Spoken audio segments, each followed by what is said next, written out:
Hirap kumain pala pag sa batang. Hindi maging normal. Ayun ang sa dami ng table, no?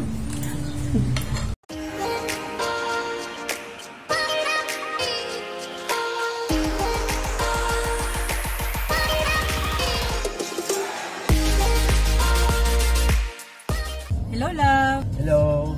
So ngayon pupunta po tayo sa Tropical Stay by Souk sa Pampanga. Titingnan natin kung madadalian tayo or mahirapan tayo makapag-stay dun sa resort. Grabe, nakakamiss yung ganitong biyahe.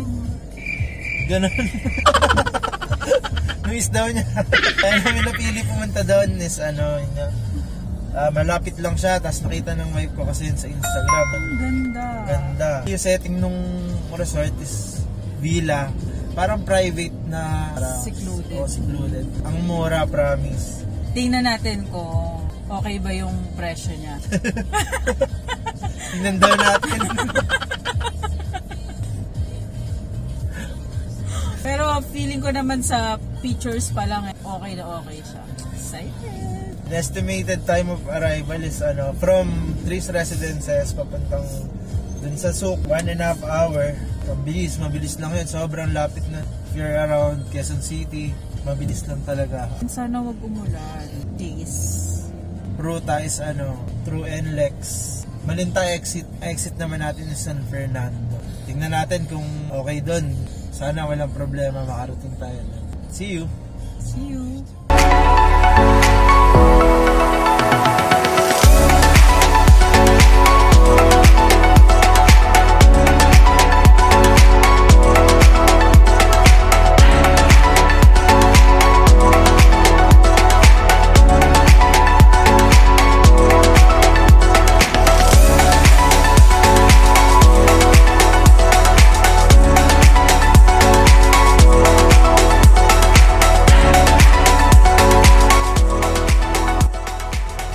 Touchdown na po tayo ngayon. Nandito na po tayo sa San Fernando, Pampanga.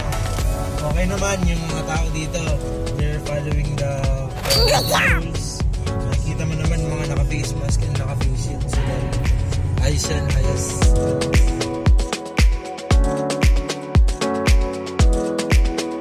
Love! Nandito na tayo! Let's see. Walk-in lang kami pala dito. Tingnan natin kung makakapag-avail tayo ng villa. Pag hindi, uwi. Pag hindi, uwi.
Say hi.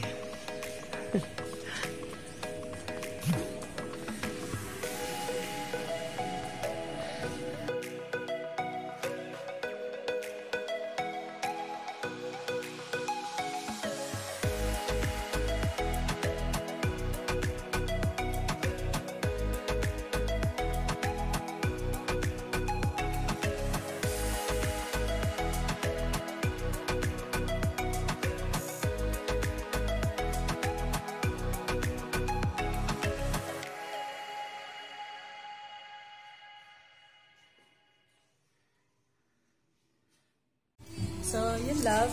Okay naman, accommodate naman kami.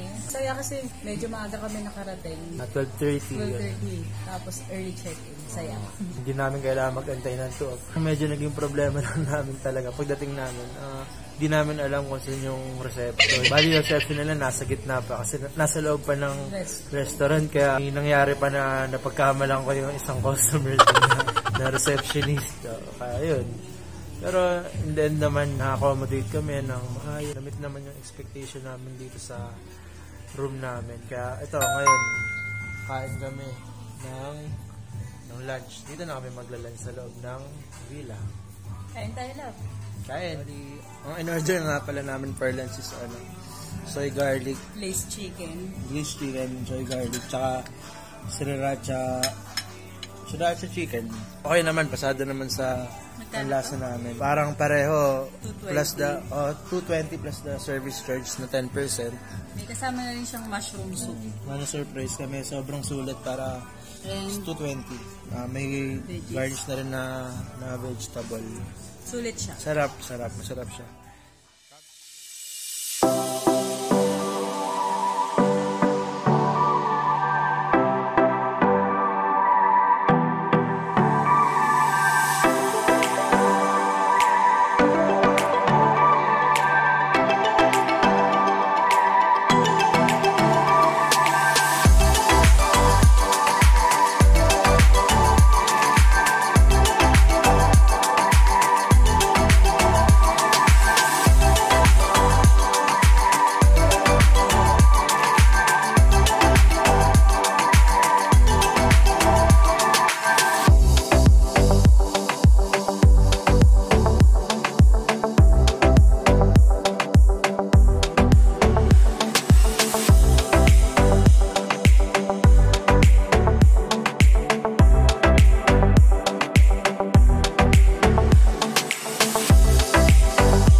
Party.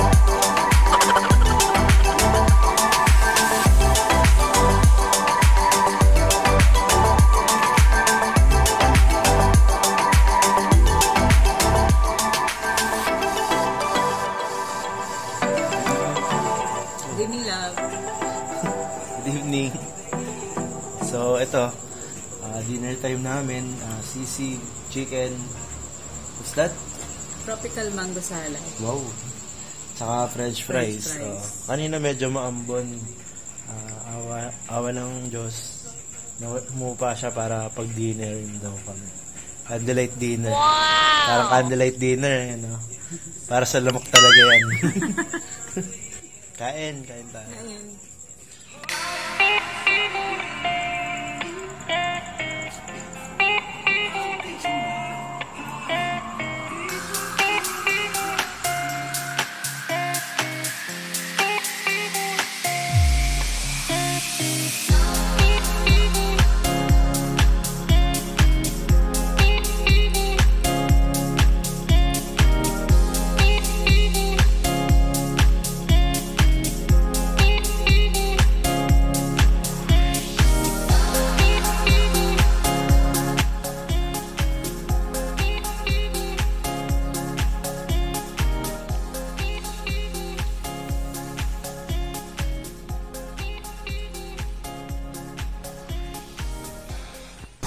Morning, love. Ito yung breakfast na may pa effects pa na na breakfast sa bathtub. May pa flowers.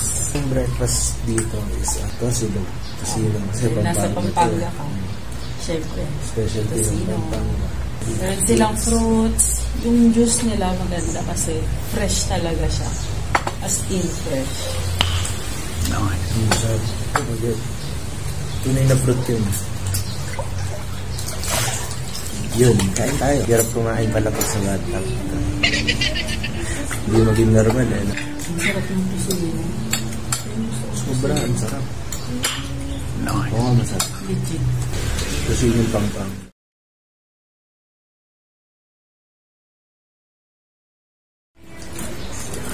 Una-una, malapit siya, tsaka mga 1.5 hour nga lang, parang mas mabilis ko eh.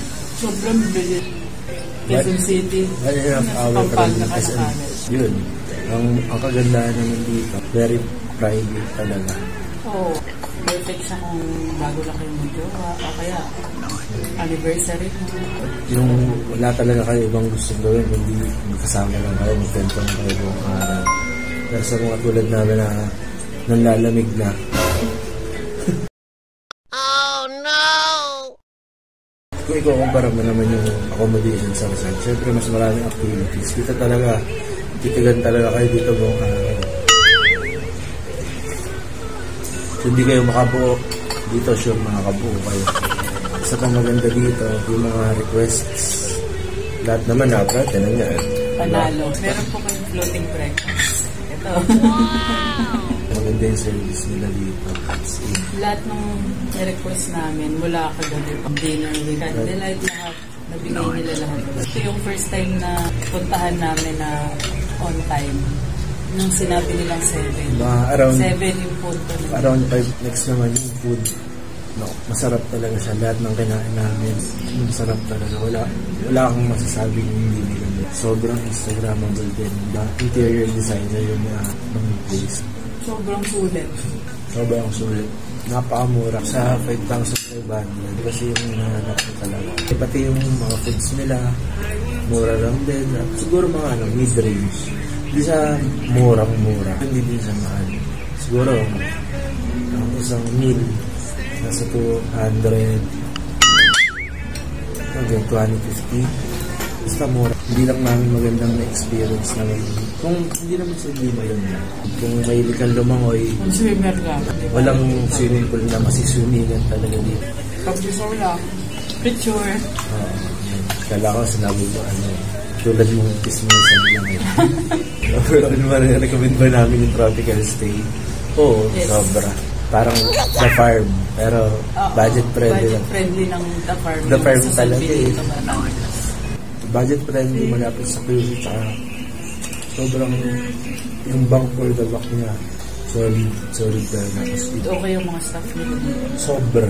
Kasi sa mga nagpapaganda sa kahit anong lugar. titignan namin pag gusto mo pinupuntahan namin yung mga staff, service. Sana pabisita niyo rin yung tropical stay. Hindi kayo magsisisi. Yes. So yun love, sana nakatulong yung travel review namin para sa susunod yung getaway dito sa Tropical Stay by Souq San Fernando, Pampanga. And if feeling generous ka, please give us a thumbs up and subscribe. I-hit nyo na rin yung bell button para ma-notify kayo sa mga susunod, sa mga future uploads namin. Thank you. Next time ulit.